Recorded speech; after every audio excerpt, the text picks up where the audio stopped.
Hello दोस्तों, स्वागत है आपका मेरे YouTube channel audio focus mind to zero पर। आज मैं आपको इस वीडियो के माध्यम से बाधाओं को पार करना बताऊंगा। तो चलो स्टार्ट करते हैं। एक बार लोग अध्ययन कर लें और उनमें पैसे की समझ आ भी जाए तो भी आर्थिक आज़ादी हासिल करने के लिए उन्हें कई बाधाओं और अवरोधों का सामना करना पड़ सकता है। ऐसे 5 कारण हैं जिनके कारण पैसे की समझ रखने वाले लोग अपने संपत्ति वाले कॉलम को ज्यादा नहीं बढ़ा पाते। संपत्ति वाला कॉलम जिससे बहुत सारा कैश पतो आता है। संपत्ति वाला कॉलम जो उन्हें अपने सपने की जिंदगी जीने का मौका देता है और अपने बिल चुकाने के लिए हर दम काम करने के झंझाट से मुक्ति दे सकता है। ये 5 कारण हैं। 1. डर। 2. संकीपन। 3. आलस्य। 4. बुरी आदतें। 5. जिन। कारण नंबर 1, पैसा खोने के डर से पार पाना। मैं कभी किसी ऐसे व्यक्ति से नहीं मिला जिसे पैसे का नुकसान अच्छा लगता हो, और मेरी जिंदगी में मैं कभी किसी अमीर व्यक्ति से नहीं मिला जिसने कभी भी पैसे का नुकसान न उठाया हो। परंतु मैं ऐसे बहुत से गरीब लोगों से जरूर मिला हूं जिन्होंने एक दमड़ी भी नहीं खोई है। निवेश में पैसा खोने का डर स्वाभाविक है। ये हर व्यक्ति को होता है, अमीरों को भी। परंतु समस्या डर नहीं है। समस्या यह है कि आप इस डर का सामना किस तरह से करते हैं। पैसा खोने के बाद स्थिति से किस तरह निपटते हैं। आप असफलता को किस तरह से लेते हैं, यह आपके जीवन में बहुत महत्वपूर्ण है। ये जिंदगी में केवल पैसे के बारे में ही नहीं बल्कि हर चीज के बारे में सही है। एक अमीर व्यक्ति और एक गरीब व्यक्ति में मूलभूत अंतर यह होता है कि वे इस डर से किस तरह मुकाबला करते हैं। डले में कोई बुराई नहीं है। पैसे के मामले में डरपोक होना भी कोई बुरी बात नहीं है। आप अब भी अमीर हो सकते हैं। हम सभी कुछ मौकों पर बहादुर होते हैं और कुछ मौकों पर डरपोक। मेरे दोस्त की पत्नी एक इमरजेंसी रूम की नर्स है। जब भी वह खून देखती है वह तत्परता से काम में जुट जाती है। जब भी मैं निवेश का जिक्र करता हूँ वह भाग जाती है। जब मैं खून देखता हूँ तो मैं नहीं भागता, मैं बेहोश हो जाता हूँ। मेरे अमीर बैंडी पैसे के नुकसान के डर या फोबिया को समझते थे। कुछ लोग सांपों से डरते हैं, कुछ लोग पैसा गंवाने से डरते हैं। दोनों ही फोबिया हैं, उनका कहना था। पैसा गंवाने के बारे में उनका सुझाव ये छोटी पंक्ति थी: अगर आप जोखिम से घबराते हैं और चिंता करते हैं तो जल्दी शुरू कर दें। इसीलिए बैंक तभी बचत की आदत डालना चाहती है जब आप छोटे होते हैं। अगर आप कम उम्र में शुरू करते हैं तो आपके लिए अमीर होना ज्यादा आसान होगा। मैं इस बारे में ज्यादा विस्तार से कुछ नहीं कहूंगा, परंतु 20 साल की उम्र में बचत शुरू करने वाले और 30 साल की उम्र में बचत शुरू करने वाले लोगों में बहुत बड़ा फर्क होता है। बहुत ही बड़ा फर्क। कहा जाता है कि विश्व के अजूबों में से एक है चक्रवृद्धि ब्याज की ताकत। मैनहट्टन आइलैंड की खरीद दुनिया के महानतम सौदों में से एक मानी जाती है। न्यूयॉर्क को $24 में खरीदा गया था, परंतु अगर उस $24 को 8% सालाना ब्याज पर निवेश कर दिया जाता तो वही $24 1995 के अंत तक $28 ट्रिलियन से ज्यादा हो गए होते। मैनहट्टन को 1995 की रियल एस्टेट की कीमतों पर दोबारा खरीदा जा सकता था और इसके बाद भी इतना पैसा बच जाता कि लॉस एंजलिस का ज्यादातर हिस्सा खरीदा जा सके।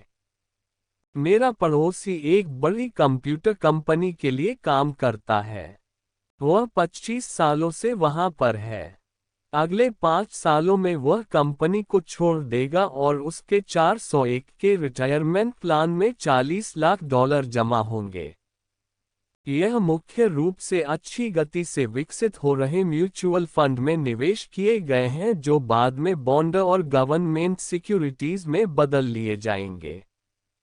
नौकरी छोड़ते समय उसकी उम्र केवल 55 साल होगी और उसके पास $3 लाख से ज्यादा की निष्क्रिय आय होगी जो कि उसके वेतन से ज्यादा होगी। अगर आप हारने से डरते हैं या जोखिम लेने से डरते हैं तो भी ये किया जा सकता है, परंतु आपको जल्दी ही इसकी शुरुआत करनी होगी और एक रिटायरमेंट प्लान तो बनाना ही होगा और आपको निवेश करने से पहले एक भरोसेमंद फाइनेंशियल प्लानर की सेवाएं लेनी होंगी। परंतु अगर आपके पास ज़्यादा समय नहीं है या आप जल्दी रिटायर होना चाहते हैं तो आप किस तरह पैसे खोने के डर का सामना करते हैं? मेरे गरीब डैडी ने कुछ नहीं किया। वे केवल इस विषय को टालते रहे और इस बारे में चर्चा करने के लिए तैयार नहीं हुए। दूसरी तरफ मेरे अमीर डैडी का सुझाव था कि मैं टेक्सास के लोगों की तरह की मानसिकता रखूं। मैं टेक्सास और वहां के लोगों को पसंद करता हूं, उनका कहना था। टेक्सास में हर चीज बड़े पैमाने पर होती है। जब टेक्सास के लोग जीतते हैं तो वह बड़ी जीत होती है और जब वे हारते हैं तो वह हार भी अद्भुत होती है। वे हारना पसंद करते हैं। मैंने पूछा, मेरे कहने का यह मतलब नहीं है। कोई भी हारना पसंद नहीं करता।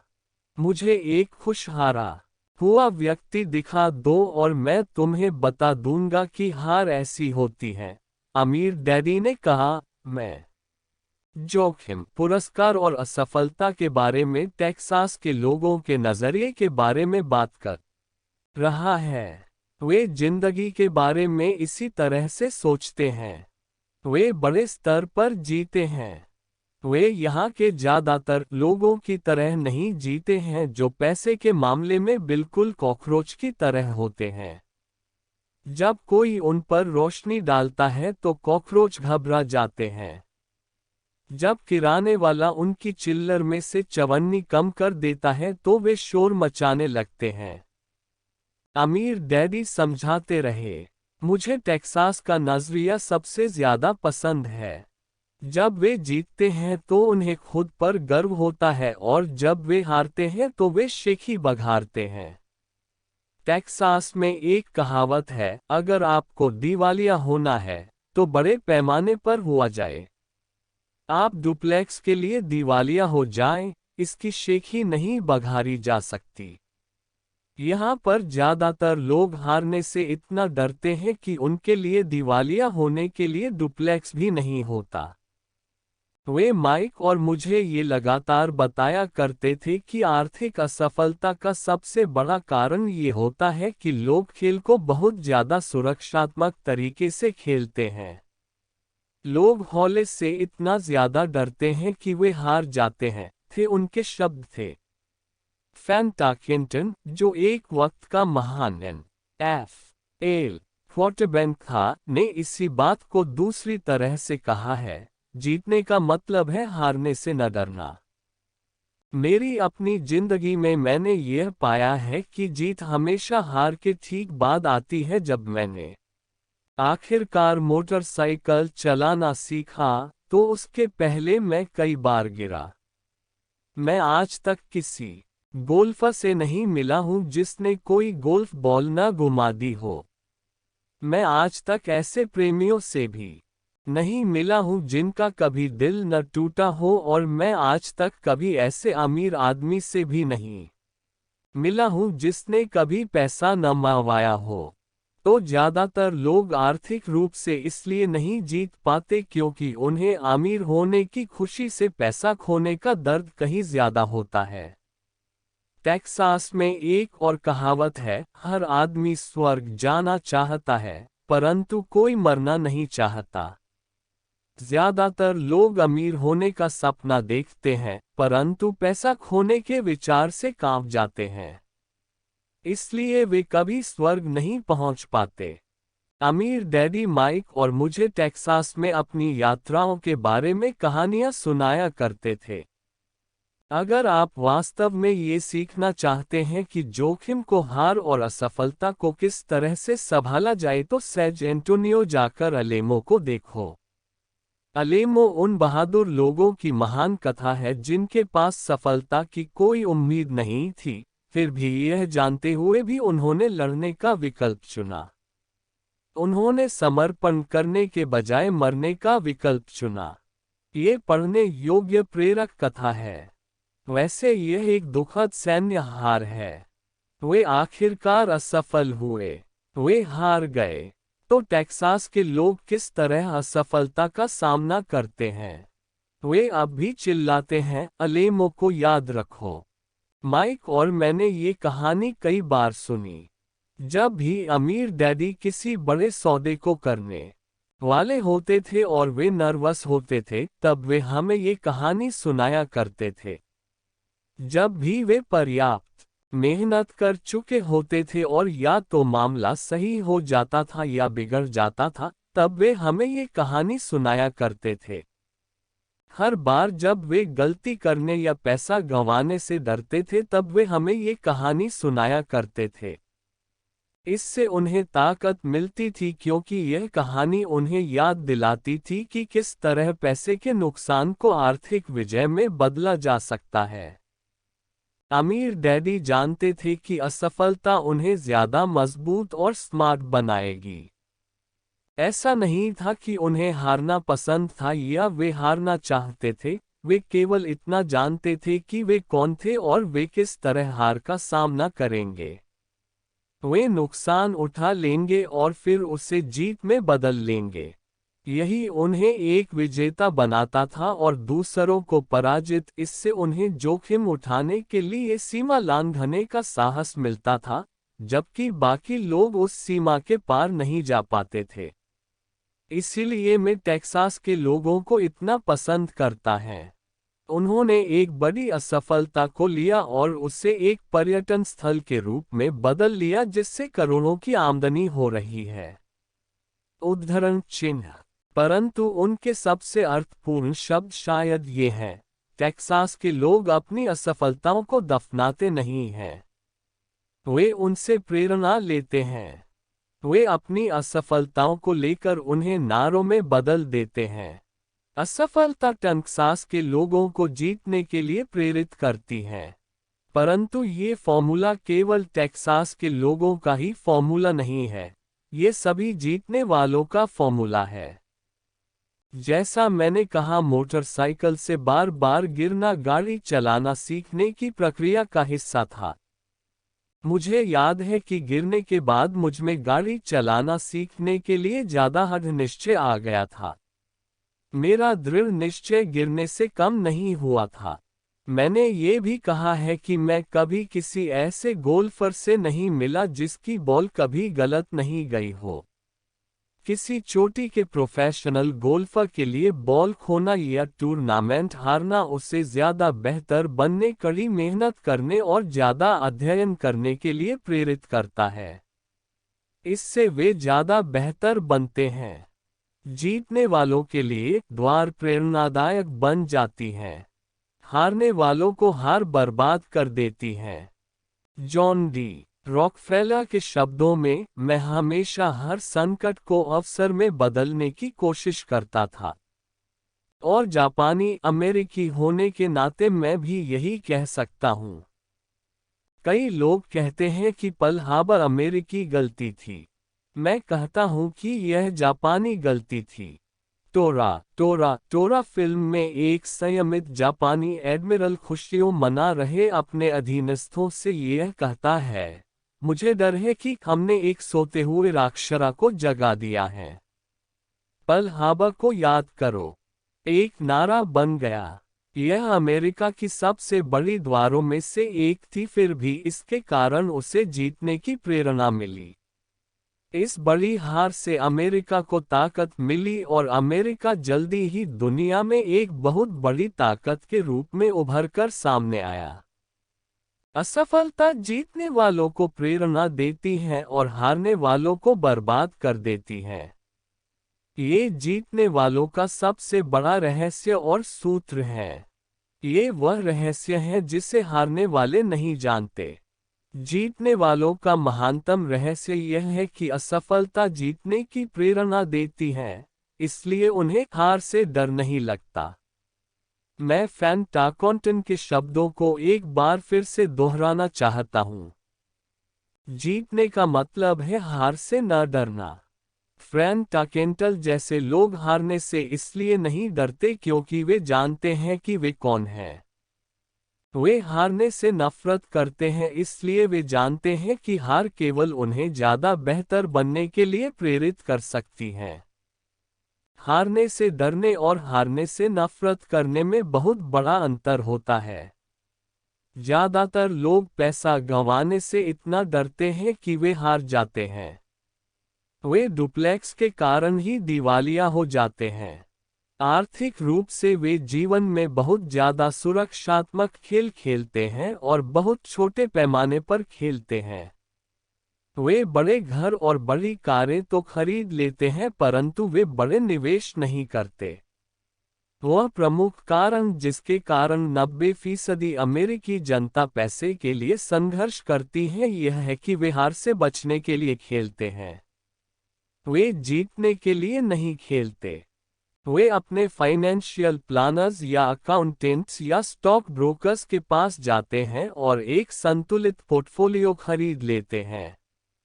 ज्यादातर के पास सी.डी. कम आमदनी वाले बॉन्ड, फ्रांसिस म्यूचुअल फंड और बहुत कम स्टॉक्स में बहुत सा नकद जमा होता है। यह एक सुरक्षित और समझदारीपूर्ण पोर्टफोलियो होता है, परंतु ये जीतने वाला पोर्टफोलियो नहीं होता। यह उस आदमी का पोर्टफोलियो होता है जो हार से बचने के लिए खेल रहा है। मुझे गलत मत समझिए, शायद ये 70% जनसंख्या से बेहतर पोर्टफोलियो होता है और यह भयावह है, क्योंकि पोर्टफोलियो न होने से बेहतर है सुरक्षित पोर्टफोलियो होना।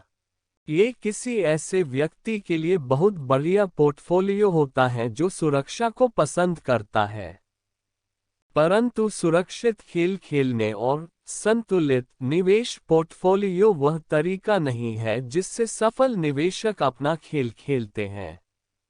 अगर आपके पास कम पूंजी है और आप अमीर होना चाहते हैं, तो पहले तो केंद्रित हो जाएं, संतुलित नहीं। अगर आप किसी सफल व्यक्ति को देखेंगे तो शुरुआत में वे संतुलित नहीं होते। संतुलित लोग कहीं नहीं जा पाते, वे एक ही जगह पर बने रहते हैं। प्रगति करने के लिए आपको पहले असंतुलित होना पड़ता है। इसे देखने के लिए आप अपने चलने की प्रगति को देखें। थॉमस एडिसन संतुलित नहीं थे, वे केंद्रित थे। बिल गेट्स संतुलित नहीं थे, वे केंद्रित थे। डोनाल्ड ट्रंप केंद्रित थे। जॉर्ज सोरोस केंद्रित थे। जॉर्ज पैटन ने अपने टैंकों को फैलाया नहीं, उन्होंने उन्हें केंद्रित किया और जर्मन पंक्ति के कमजोर ठिकानों को उड़ा डाला। फ्रांसीसियों ने मेजेलॉट लाइन में अपने सैन्य बल को फैलाया था और आप जानते ही हैं कि उनके साथ क्या हादसा हुआ था। अगर आप में अमीर होने की इच्छा है तो स्वयं को केंद्रित कर लें। अपने बहुत से अंडों को केवल कुछ बास्केट्स में रख लें। वह जो करें जो गरीब और मध्य वर्ग के लोग करते हैं, वे बहुत कम अंडों को बहुत सी बास्केट्स में रखते हैं। अगर आप द्वार से नफरत करते हैं तो सुरक्षित खेलें। अगर हारने से आप कमजोर हो जाते हैं तो सुरक्षित खेलें। संतुलित निवेश का रास्ता चुनें। अगर आपकी उम्र 25 साल से ज्यादा है और आप जोखिम उठाने से डरते हैं तो बदले नहीं। सुरक्षित खेलें परंतु इसकी शुरुआत जल्दी करें। अपने अगले अंडे को जल्दी ही इकट्ठा करना शुरू कर दें क्योंकि इसमें समय लगेगा। परंतु अगर आपके पास आज़ादी के सपने हैं, चूहा दौड़ से बाहर निकलने का इरादा है, तो आपको खुद से यह सवाल पूछना चाहिए, मैं किस तरह असफलता का सामना करूंगा। अगर असफलता से आपको जीतने की प्रेरणा मिलती है तो शायद आपको कोशिश करनी चाहिए, परंतु केवल आएदा अगर असफलता आपको कमजोर बना देती है या आप पर मानसिक तनाव डालती है, उस बिगड़े जवाब की तरह जो हर बार कोई चीज गलत होने पर मुकदमा दायर करने के लिए वकील को ढूंढता है, तो सुरक्षित खेल ही खेलें। अपनी दिन की नौकरी को बनाए रखें। बॉन्ड या म्यूचुअल फंड खरीदें, परंतु याद रखें कि इनमें भी खतरा होता है, हालांकि तुलनात्मक रूप से वे ज्यादा सुरक्षित होते हैं। मैं ये सब इसलिए कह रहा हूं और टेक्सास व फैंटाकेंटन का जिक्र कर रहा हूं क्योंकि संपत्ति वाले कॉलम को बढ़ाना आसान है। यह एक कम बुद्धि का खेल है। इसमें बहुत ज्यादा शिक्षा की जरूरत नहीं है। 5वीं कक्षा का गणित का विद्यार्थी भी यह कर सकता है, परंतु संपत्ति वाले कॉलम को तेजी से बढ़ाना बहुत ज्यादा बुद्धि का खेल है। इसमें हिम्मत, धीरज और असफलता झेलने की ताकत की जरूरत है। हारने वाले असफलता से बचते हैं, जबकि असफलता हार को जीत में भी बदल सकती है। अलेमों को याद रखें। कारण नंबर 2, संकीपन का सामना करना। आसमान गिर रहा है। आसमान गिर रहा है। हम में से ज्यादातर लोग उस छोटे मुर्गे की कहानी जानते हैं जो आसमान गिरने की चेतावनी देता हुआ अपने दड़बे में दौड़ रहा था। हम इस तरह के बहुत से लोगों को जानते हैं, परंतु हम सब के भीतर एक ऐसा ही छोटा मुर्गा होता है। और जैसा मैंने पहले ही कहा है, सन की व्यक्ति दरअसल छोटे मुर्गे की तरह नहीं है। हम सभी में एक छोटा मुर्गा होता है जो तब उभर कर सामने आता है जब हमारे विचारों पर डर और शंका हावी हो जाते हैं। हम सभी के मन में शंकाएं होती हैं। मैं स्मार्ट नहीं हूँ। मैं पर्याप्त अच्छा नहीं हूँ। अमुक व्यक्ति मुझसे बेहतर है। या हमारी शंकाएं अक्सर हमें निष्क्रिय कर देती हैं। हम क्या होगा वाला खेल खेलते हैं। क्या होगा अगर मेरे निवेश करने के बाद अर्थव्यवस्था धराशायी हो जाए? या क्या होगा अगर मेरा नियंत्रण खत्म हो जाए और मैं पैसा वापस न चुका सकूं? क्या होगा अगर घटनाएं मेरी योजना के हिसाब से ज हो? या हमारे कई ऐसे दोस्त या प्रियजन भी हो सकते हैं जो हमें अपनी कमजोरियों की याद दिला सकते हैं, चाहे हमने उनकी सलाह मांगी हो या नहीं। वे अक्सर कहते हैं, तुम्हें ऐसा क्यों लगता है कि तुम ये कर सकते हो? या अगर यह इतना ही बढ़िया होता तो हर कोई ऐसा ही क्यों नहीं कर रहा है? या ये कभी सफल हो ही नहीं सकता। तुम्हें पता ही नहीं है कि तुम किस बारे में बात कर रहे हो। शंका के ये तीर कई बार इतने तीखे होते हैं कि हम काम करना शुरू ही नहीं कर पाते। हमारे दिल में डर बैठ जाता है। कई बार हम सो भी नहीं पाते। हम आगे बढ़ने में असफल होते हैं, तो हम सुरक्षित चीजों के साथ ही बने रहते हैं और अवसर हमारे पास से होकर गुजर जाते हैं। हम जिंदगी को अपने पास से गुजरते हुए देखते रहते हैं और हम अपने शरीर में जकड़न के कारण बिना हिले डुले बैठे रहते हैं। हमने इसे अपनी जिंदगी में कभी न कभी इस तरह से महसूस किया होगा और कई लोगों के साथ यह बहुत बार हुआ होगा। फाइडेलिटी मैगलेन म्यूचुअल फंड के पीटर लिंच आसमान गिरने की चेतावनियों को शोर कहकर पुकारते हैं और हम सभी इसे सुनते हैं। शोर या तो हमारे दिमाग में सुनाई देता है या फिर यह बाहर से आता है, प्रायः दोस्तों से, परिवार से, सहकर्मियों से और मीडिया से। लिंच 1950 के दशक के दौरान का अनुभव बताते हैं जब परमाणु युद्ध का खतरा समाचार पत्रों में इतना ज्यादा प्रचारित किया गया था कि लोगों ने फॉलआउट शेल्टर्स बना लिए थे और अनाज पानी इकट्ठा करना शुरू कर दिया था। अगर उन्होंने फॉलआउट शेल्टर बनाने के बजाय इस पैसे को समझदारीपूर्वक बाजार में निवेश कर दिया होता तो शायद आज ते आर्थिक रूप से स्वतंत्र होते। जब कुछ साल पहले लॉस एंजलिस में दंगे भड़के तो सारे देश में बंदूक की बिक्री बढ़ गई।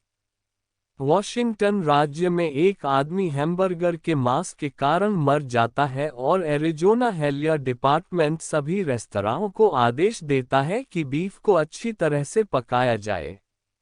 एक दवाई की कंपनी राष्ट्रीय टीवी विज्ञापन में लोगों को सर्दी होते हुए दिखाती है। विज्ञापन फरवरी में दिखाया जाता है। सर्दी से ग्रस्त होने वालों की संख्या बढ़ जाती है और उस दवा की बिक्री भी। ज्यादातर लोग गरीब होते हैं क्योंकि जब निवेश की बात आती है तो संसार में ऐसे छोटे मुर्गों की संख्या बहुत है जो यह चिल्लाते हुए घूम रहे हैं, आसमान गिर रहा है, आसमान गिर रहा है।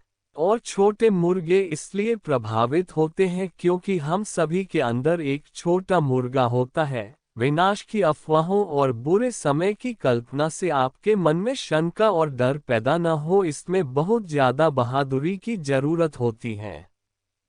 1992 में मेरा रिचर्ड नाम का दोस्त मुझसे मिलने फीनिक्स आया। वह स्टॉक्स और रियल एस्टेट में हमारे द्वारा किए गए काम से बहुत प्रभावित था। इन फीनिक्स में रियल एस्टेट की कीमतों में मंदी चल रही थी। हमने उसके साथ 2 दिन गुजारे और उससे बताया कि कैशपतों और पूंजी बढ़ाने के कुछ बढ़िया मौके मौजूद हैं।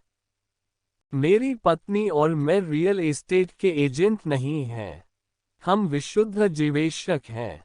एक रिजॉर्ट कम्युनिटी में एक यूनिट तय करने के बाद हमने एक एजेंट से बात की जिसने उस दोपहर को कम्युनिटी में एक यूनिट तय करने के बाद हमने एक एजेंट से बात की जिसने उस दोपहर को उस यूनिट को बेच दिया।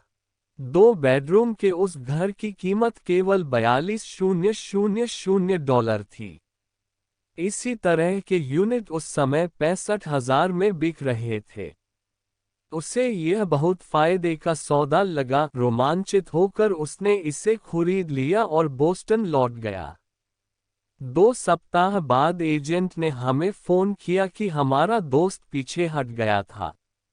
मैंने तत्काल उसे फोन करके इसका कारण पता किया। उसने इतना ही कहा कि उसने इस विषय पर अपने पड़ोसी से चर्चा की थी और उसके पड़ोसी ने उससे कहा था कि यह एक बुरा सौदा था क्योंकि वह ज्यादा महंगे में खरीद रहा था। मैंने रिवर्ड से पूछा कि क्या उसका पड़ोसी निवेशक है। रिवर्ड ने कहा नहीं। फिर मैंने उससे पूछा कि उसने उसकी सलाह क्यों मानी तो रिचर्ड सुरक्षात्मक हो गया और उसने बस यही कहा कि वह ज्यादा जांच पड़ताल करना चाहता था।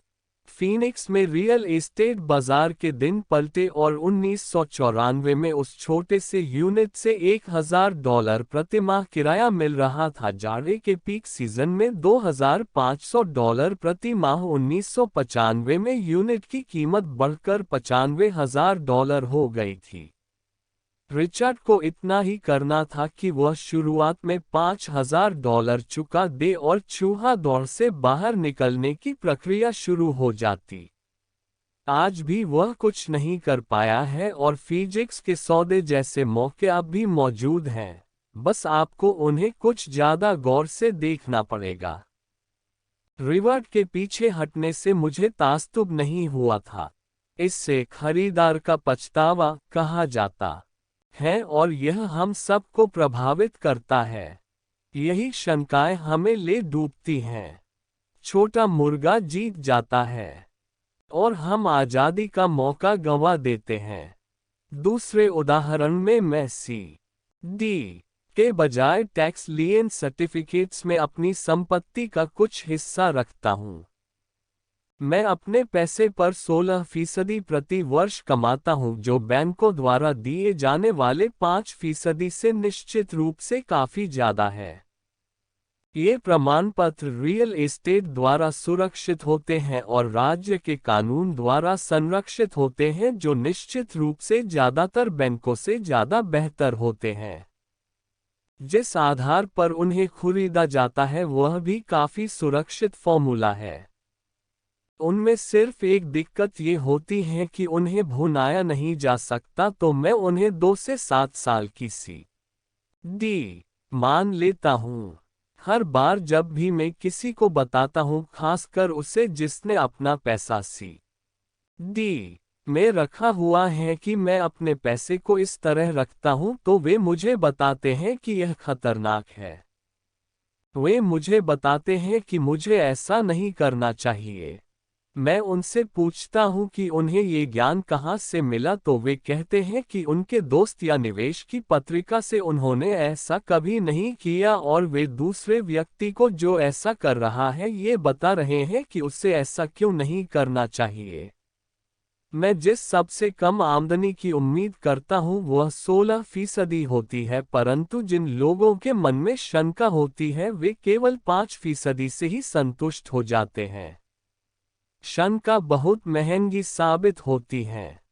मेरा मानना है कि यही संदेह और सनकीपन ज्यादातर लोगों को गरीब बनाए रखता है और उनसे सुरक्षित खेल खिलवाता है। असली दुनिया इंतजार कर रही है कि आप अमीर बने। केवल आपके संदेह ही आपको गरीब बनाए हुए हैं। जैसा मैंने कहा, चूहा दौड़ से बाहर निकलना तकनीकी रूप से आसान है। इसमें ज्यादा शिक्षा की जरूरत नहीं होती, परंतु इन संदेहों के कारण ज्यादातर लोग इससे बाहर नहीं निकल पाते।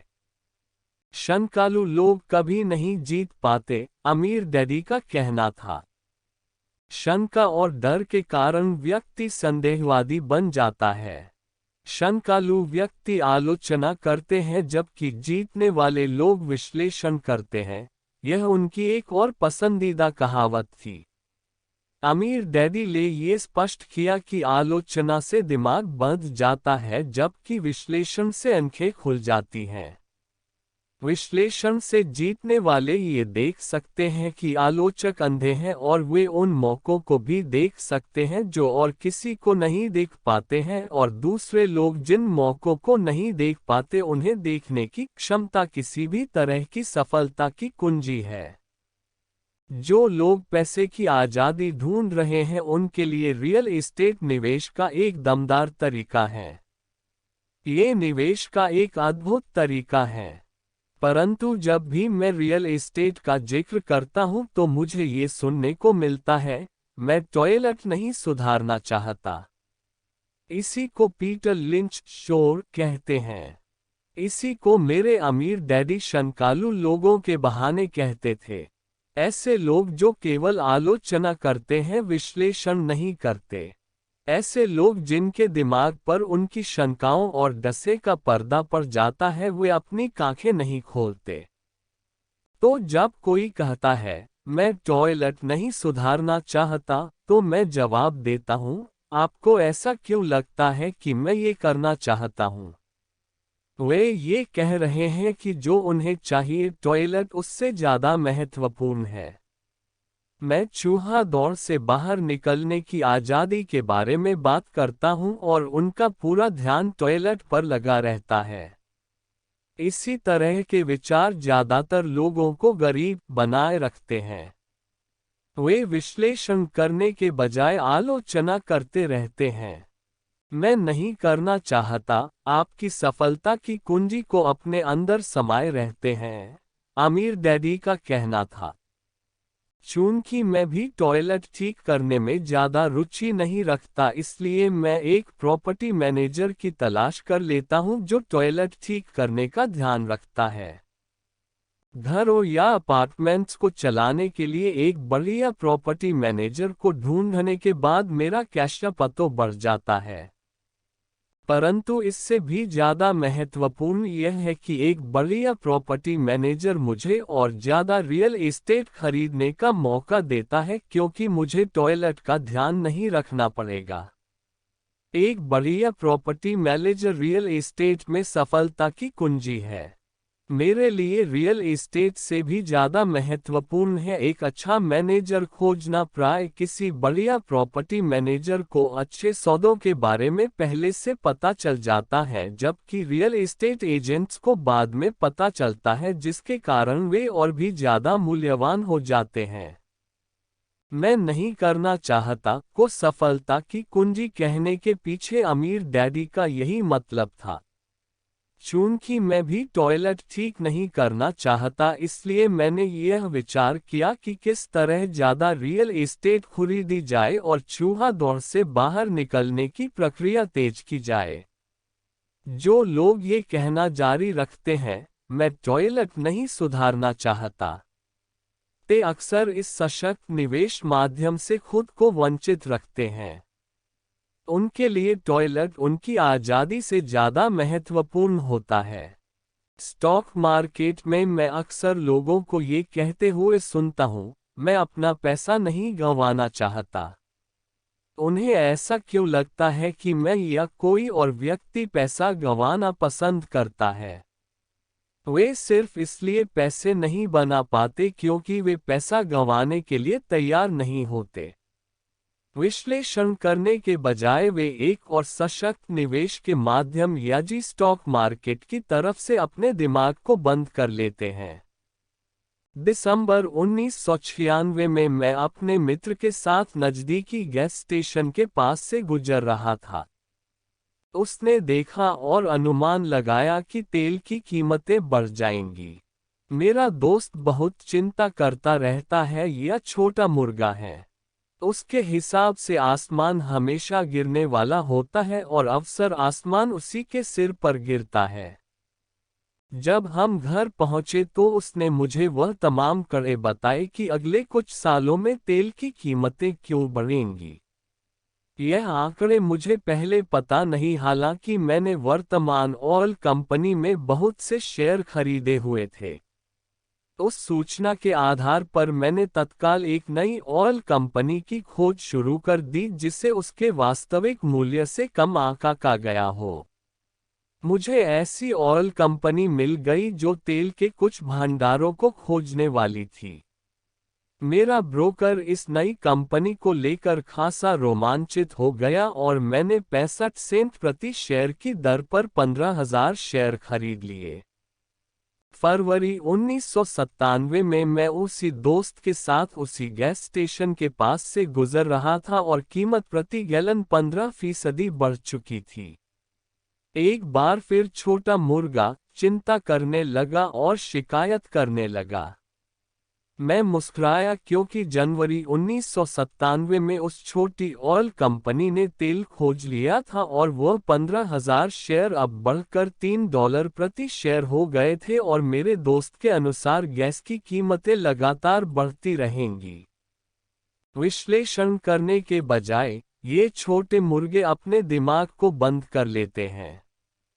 अगर ज्यादातर लोग ये समझ लें कि स्टॉक मार्केट निवेश में स्टॉक किस तरह काम करते हैं, तो ज्यादातर लोग हार से बचने के बारे में अपना ध्यान नहीं लगाएंगे और जीतने के लिए निवेश करेंगे। स्टॉक एक कंप्यूटर निर्देश है जो भाव गिरने पर आपके शेयर को अपने आप बेच देता है ताकि आपका कम से कम नुकसान हो और आपको ज्यादा से ज्यादा फायदा मिल सके। जो लोग हारने से घबराते हैं उनके लिए यह एक बहुत अच्छा तरीका है। तो जब भी मैं नहीं चाहता पर ध्यान केंद्रित करते हुए देखता हूं और वे क्या चाहते हैं इस पर ध्यान केंद्रित करते हुए नहीं देखता हूं, तो मैं समझ लेता हूं कि उनके दिमाग में शोर की आवाज बहुत तेज होगी। छोटा मुर्गा उनके दिमाग पर हावी होगा तभी वे चीख रहे हैं। आसमान गिर रहा है और टॉयलेट टूट रहे हैं। इसलिए वे अपनी अनचाही चीजों से बचते हैं, परंतु वे इसकी भारी कीमत चुकाते हैं। वे जिंदगी से जो चाहते हैं वह शायद उन्हें कभी न मिल पाए। अमीर डैडी ने मुझे छोटे मुर्गे को देखने का एक तरीका सुझाया।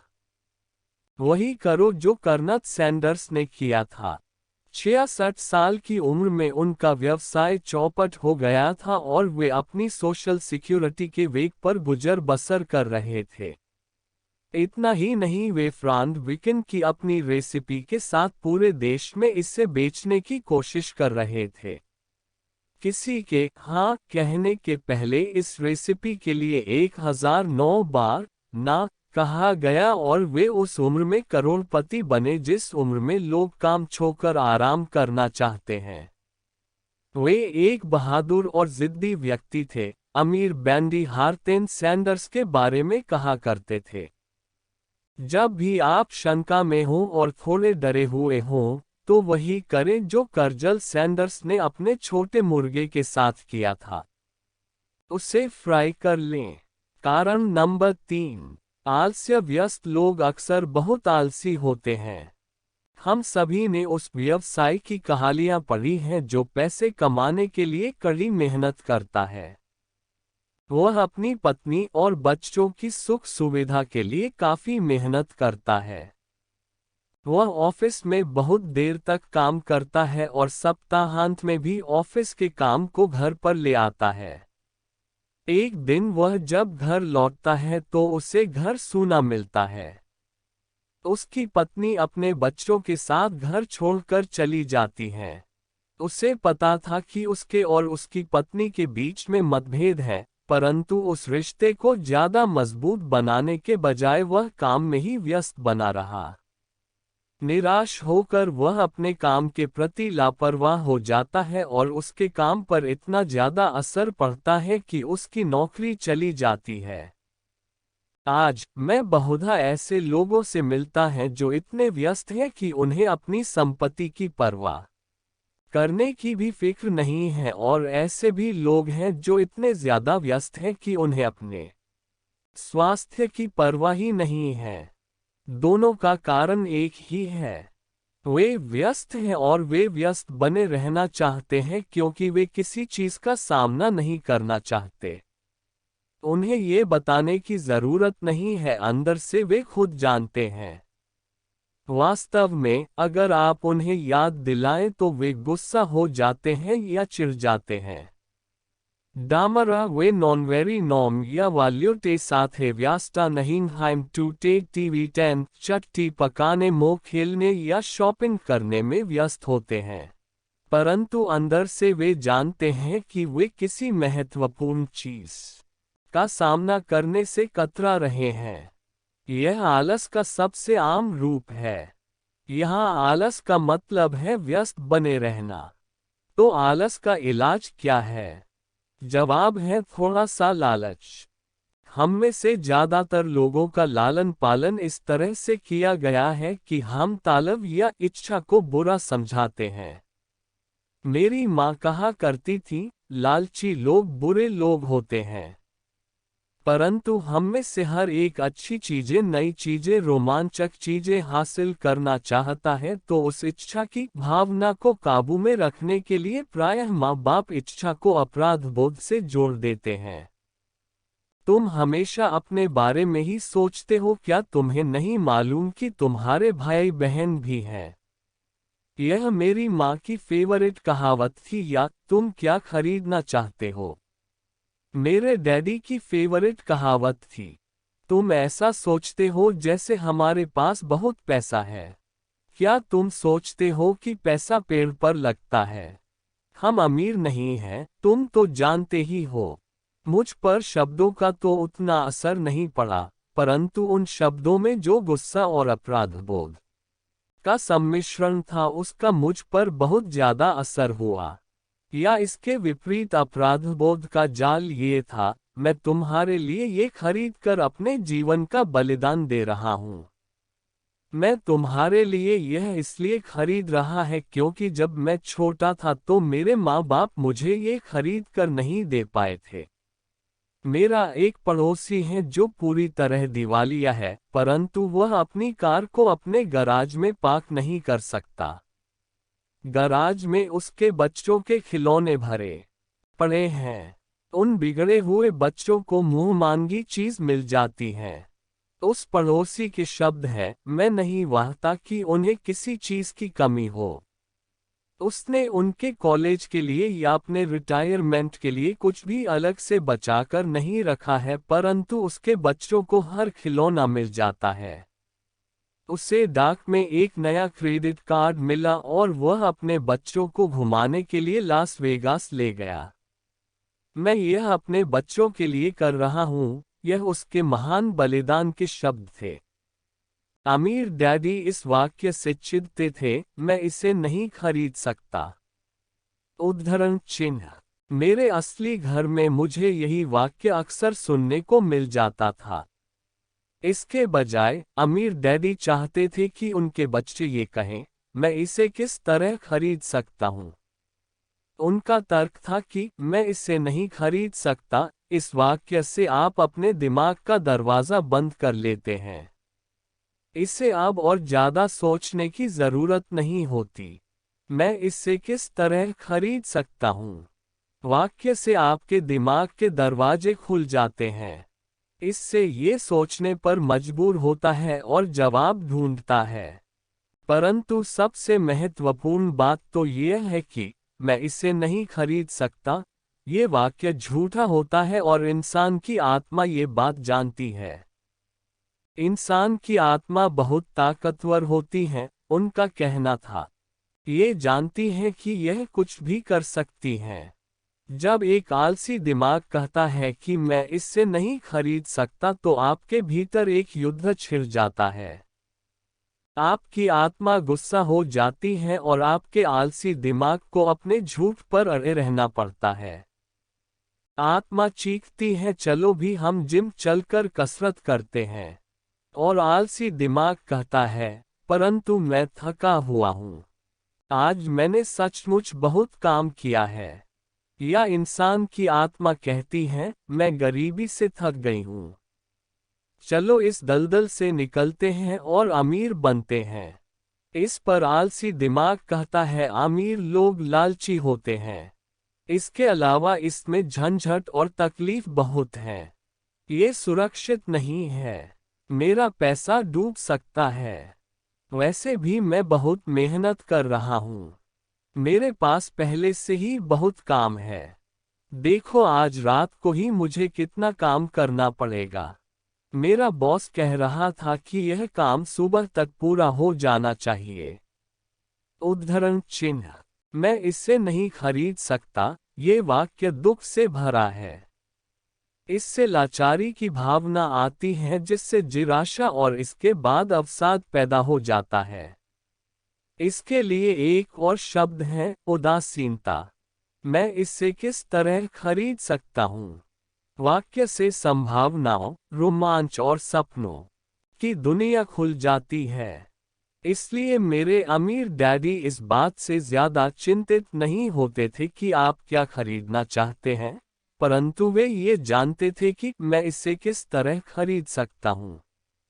वाक्य से एक ज्यादा मजबूत दिमाग और एक ज्यादा प्रगतिशील आत्मा का निर्माण होता है। इसलिए उन्होंने माइक या मुझे शायद ही कभी कुछ दिया हो। इसके बजाय वे हमसे कहते थे, तुम इसे किस तरह खरीद सकते हो। और यह हमारे कॉलेज के बारे में भी सही था, जिससे हमने अपने खर्चे से पूरा किया है। वे हमें लक्ष्य को हासिल करना नहीं सिखा रहे थे, वे तो हमें लक्ष्य को हासिल करने की प्रक्रिया का ज्ञान दे रहे थे। मेरी समझ से आज समस्या यह है कि करोड़ों लोग अपने लालच को लेकर अपराध बोध से ग्रस्त हैं। यह उनके बचपन से बुढ़ापे तक चलता है। वे जिंदगी में मिलने वाली अच्छी अच्छी चीजें वाहते हैं। ज्यादातर लोगों के अवचेतन में यह विचार मौजूद रहता है, आपको यह नहीं मिल सकती, या आप इसे कभी नहीं खरीद पाएंगे। जब मैंने चूहा दौड़ से बाहर निकलने का फैसला किया, तो मेरे दिमाग में एक सवाल आया, मैं किस तरह इस चूहा दौड़ से बाहर निकल सकता हूं ताकि मुझे दोबारा काम न करना पड़े। और मेरे दिमाग में जवाब और सुझाव अपने आप आ गए। सबसे मुश्किल चीज थी मेरे असली माता पिता की सीख कि हम इसे नहीं खरीद सकते। या केवल अपने बारे में ही मत सोचो। या तुम दूसरों के बारे में क्यों नहीं सोचते। और इसी तरह के शब्द जो मेरे लालच को दबाने के लिए मुझमें अपराधबोध भरते थे। तो आप किस तरह अपने आलस से जीत सकते हैं? इसका जवाब है थोड़े से लालच से। यह WIIFM रेडियो स्टेशन है जिसका पूरा अर्थ है What's in it for me? इसमें मेरे लिए क्या है? व्यक्ति को बैठकर पूछना चाहिए, अगर मैं स्वस्थ, सेक्सी और आकर्षक हूं तो इसमें मेरे लिए क्या है? या मेरी जिंदगी कैसी होगी अगर मुझे फिर कभी काम न करना पड़े? या मैं क्या करूंगा अगर मुझे मनचाहा पैसा मिल जाए? इस थोड़े से लालच के बिना, कुछ बेहतर हासिल करने की इच्छा के बिना प्रगति नहीं हो सकती। हमारी दुनिया इसलिए तरक्की करती जा रही है क्योंकि हम सभी एक बेहतर जिंदगी जीना चाहते हैं। हम कुछ बेहतर चाहते हैं, इसलिए नए आविष्कार होते हैं।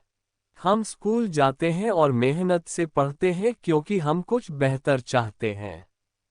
इसलिए जब भी आप किसी ऐसी चीज से कतरा रहे हों जो आपके हिसाब से आपको करनी चाहिए, तो आपको खुद से केवल यही पूछना चाहिए कि इसमें मेरे लिए क्या है। थोड़े लालची बने। यह आलस का सबसे बढ़िया इलाज है। परंतु बहुत ज्यादा लालच भी अच्छा नहीं होता, क्योंकि हर चीज की अति बुरी होती है। परंतु वह याद रखो जो वॉल स्ट्रीट फिल्म में माइकल डगलस ने कहा था, लालच अच्छा होता है। अमीर डैडी इसे अलग तरह से कहते थे, अपराध बोध लालच से ज्यादा बुरा होता है, क्योंकि अपराध बोध के कारण शरीर में से आत्मा निकल जाती है। और मेरे लिए एलिनोर रूजवेल्ट की कहावत सबसे अच्छी है, वही करो जो तुम्हें दिल से अच्छा लगता है, क्योंकि तुम्हारी हर बात में आलोचना होगी। अगर तुम कोई काम करोगे तो भी तुम्हारी आलोचना होगी, और तुम कोई काम नहीं करोगे तो भी तुम्हारी आलोचना होगी। उद्धरण चिन्ह। कारण नंबर 4, आदतें हमारी जिंदगी पर हमारी शिक्षा से ज्यादा असर हमारी आदतों का पड़ता है। अर्नोल्ड श्वानगर की फिल्म कॉनन देखने के बाद मेरे एक दोस्त ने कहा, मैं चाहता हूं कि मेरी बॉडी श्वार्ज़नेगर जैसी हो। ज्यादातर साथियों ने सहमति में सिर हिला दिया। मैंने तो ये सुना है कि एक समय वह वास्तव में दुबला और कमजोर सा था, दूसरे मित्र ले जोड़ा। हाँ, मैंने भी यह सुना है, एक और दोस्त ने कहा। मैंने सुना है कि वह हर रोज जिम जाता है और उसने वहां कसरत करने की आदत डाल ली है। हाँ, मुझे भी लगता है कि वह ऐसा करता होगा। उद्धरण चिन्ह। समूह के शंकालु आदमी ने कहा, मुझे तो लगता है कि वह इसी तरह पैदा हुआ होगा। इसके अलावा हम अर्नोल्ड की बातें कर ही क्यों रहे हैं? चतो बियर पिए। उद्धरण चिन्ह। यह एक उदाहरण है कि किस तरह से आदतें व्यवहार को नियंत्रित करती हैं। मुझे याद है कि मैंने एक बार अपने अमीर डैडी से अमीर लोगों की आदतों के बारे में पूछा था। सीधे जवाब देने के बजाय वे चाहते थे कि मैं इससे उदाहरण से सीखें। अमीर डैडी ने पूछा, तुम्हारे डैडी अपने बिल कब चुकाते हैं? मैंने कहा, हर महीने की पहली तारीख को। क्या उनके पास कुछ बाकी बचता है? उन्होंने पूछा। बहुत थोड़ा, मैंने कहा। यही वह खास कारण है जिसके कारण उन्हें संघर्ष करना पड़ता है, अमीर डैडी ने कहा। उनकी आदतें बुरी हैं। उद्धरण चिन्ह। तुम्हारे डैडी सबको पहले पैसे देते हैं। वे खुद को सबसे आखिर में पैसे देते हैं और ऐसा भी तभी करते हैं जब उनके पास कुछ बचा होता है। सामान्य तौर पर उनके पास कुछ नहीं बचता, मैंने कहा, परंतु उन्हें अपने बिल का भुगतान तो करना ही होता है, नहीं क्या? आप ये तो नहीं कहना चाहते कि उन्हें अपने बिल्स का भुगतान नहीं करना चाहिए? उद्धरण चिन्ह। बिल्कुल नहीं, अमीर डैडी ने कहा, मैं समय पर अपने बिल चुकाने में पूरी तरह विश्वास करता हूँ। मैं केवल खुद को सबसे पहले पैसे देता हूँ, सरकार को पैसे देने से पहले। परंतु तब क्या होगा जब आपके पास पर्याप्त पैसा नहीं हो? मैंने पूछा। ऐसी स्थिति में आप क्या करते हैं? मैं वही करता हूँ, अमीर डैडी ने कहा, मैं खुद को सबसे पहले पैसे देता हूँ। चाहे मेरे पास कम पैसा हो, मेरे लिए सरकार से ज्यादा महत्वपूर्ण है मेरा संपत्ति वाला कॉलम। उद्धरण चिन्ह। परंतु क्या सरकार के लोग आपके पीछे नहीं पड़ते? मैंने कहा। हाँ, अगर मैं उन्हें भुगतान न करूं, अमीर डैडी ने कहा। देखो, मैं यह नहीं कह रहा हूं कि सरकार को पैसा न दिया जाए। मैं केवल ये कह रहा हूं कि खुद को सबसे पहले भुगतान दिया जाए, चाहे मेरे पास पैसा कम ही हो। उद्धरण चिन्ह। परंतु आप ऐसा कैसे कर सकते हैं? मैंने जवाब दिया। सवाल कैसे का नहीं है, सवाल क्यों का है, अमीर डैडी ने कहा। उद्धरण चिन्ह। अच्छा, आप ऐसा क्यों करते हैं? प्रेरणा। अमीर डैडी ने कहा, अगर मैं उनका भुगतान नहीं करूं तो कौन ज्यादा जोर से शिकायत करेगा, मैं या मेरे लेनदार? आपके बजाय आपके लेनदार ज्यादा जोर से चिल्लाएंगे। मैंने स्पष्ट विकल्प को चुनते हुए कहा, अगर आप खुद को पैसा नहीं देंगे तो आप कुछ भी नहीं कहेंगे। तो अब तुम देख सकते हो कि खुद को पैसे देने के बाद मेरे पास टैक्स चुकाने और दूसरे देनदारों को पैसे देने का इतना ज्यादा दबाव होता है कि मुझे आमदनी के दूसरे रास्ते खोजने ही पड़ते हैं। पैसे चुकाने का दबाव मेरी प्रेरणा बन जाता है। मैंने अतिरिक्त काम किया है, दूसरी कंपनियां शुरू की हैं, स्टॉक मार्केट में शेयर खरीदे और बेचे हैं। हर तरह के काम सिर्फ इसलिए किए हैं ताकि यह लोग मुझ पर न चिल्लाएं। इस दबाव के कारण मैंने ज्यादा कड़ी मेहनत की है और मैं सोचने पर मजबूर हुआ हूं। कुल मिलाकर इसने मुझे पैसे के मामले में ज्यादा स्मार्ट और फुर्तीला बना दिया है। अगर मैं खुद को सबसे आखिर में पैसे देता तो मुझ पर कोई दबाव नहीं पड़ता, परंतु मेरे पास कभी पैसा भी नहीं होता। उद्धरण चिन्ह। तो सरकार या दूसरे लोगों को पैसे चुकाने का दबाव आपकी प्रेरणा बन जाता है। उद्धरण चिन्ह। बिल्कुल ठीक, अमीर डैडी ने कहा, देखो, सरकारी पैसा वसूलने वाले लोग बहुत डरावने होते हैं। वैसे सामान्य तौर पर पैसा वसूलने वाले सभी लोग डरावने होते हैं। ज्यादातर लोग इनसे डर जाते हैं। वे इन लोगों को पैसा दे देते हैं और खुद को कभी पैसा नहीं देते। तुमने उस 96 पाउंड के कमजोर आदमी की कहानी तो सुनी होगी जिसके चेहरे पर लोग बालू उछालते आठ। मैंने सिर हिलाया। मैंने कॉमिक्स में वेटलिफ्टिंग और बॉडी बिल्डिंग के बारे में दिया गया ये विज्ञापन देखा है। उद्धरण चिन्ह। तो ज्यादातर लोग इन डरावने पैसे वसूलने वालों को अपने चेहरे पर बातू उछालने देते हैं।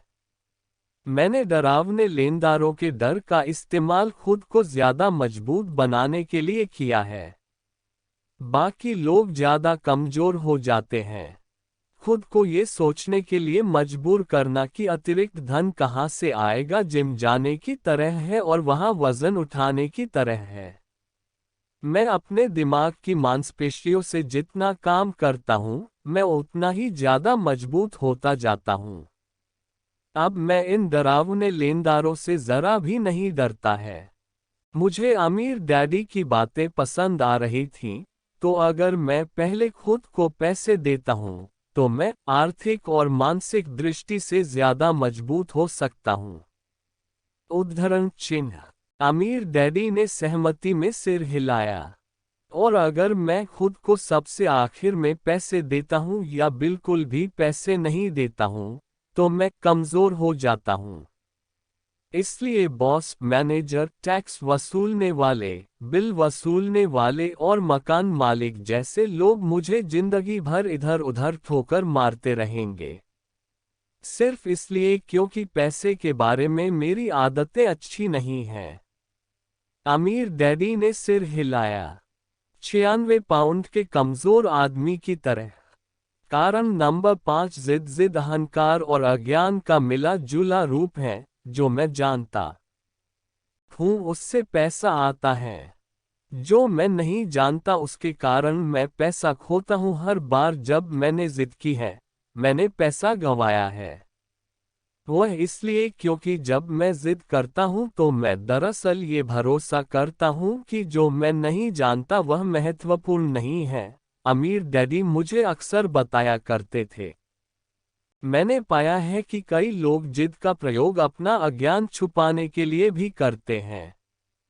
जब मैं फाइनेंशियल स्टेटमेंट्स पर अकाउंटेंट्स या निवेशकों से चर्चा करता हूं तो ऐसा अवसर होता है।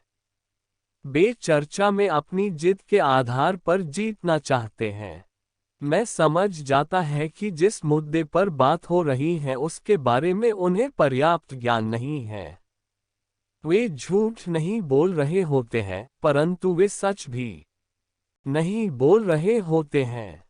धन, फाइनेंस और निवेश की दुनिया में ऐसे कई लोग हैं जिन्हें ये पता ही नहीं होता कि वे किस बारे में बात कर रहे हैं। पैसे के उद्योग में ज्यादातर लोग सेकंड हैंड कार के सेल्समैन की तरह व्यवहार करते हैं।